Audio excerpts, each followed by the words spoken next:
Welcome back. We still have with us Professor Uchenna Emelonye, and we are discussing, or we are revisiting, the Nigerian Senate's proposal to hand the death sentence to kidnappers. Well, the professor is saying that, this proposal contradicts Nigeria's international human rights commitments and, also undermines global normative standards. But, Prof, some Nigerians are saying that, should it matter when it comes to kidnappers who also take the lives of innocent citizens? They are also a threat to life in the country. Why should it now matter when a death sentence is pronounced on them?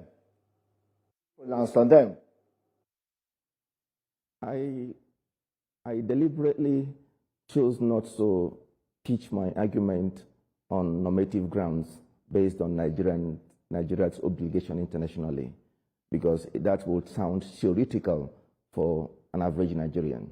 And that is why I domiciled my argument on what works and what has been proven to work.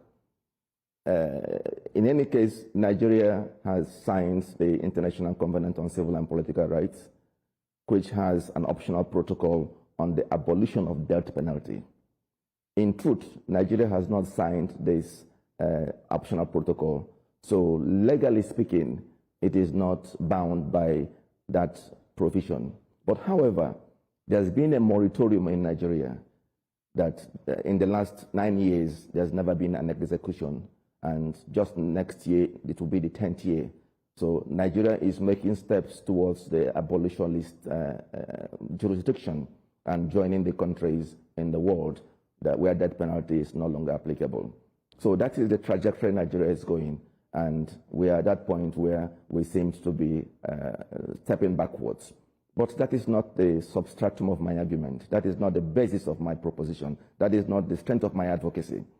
The point that I want to say is the approach of the Senate in reintroducing death penalty is not a deterrent to criminality.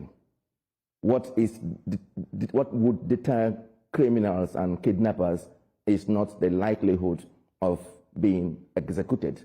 It is the likelihood of being caught. So prevention should be the watchword and not punishment. And if you recall, before we went on break, I also said the fact that the death penalty already exists in armed robbery in Nigeria. And very few states are adopting this.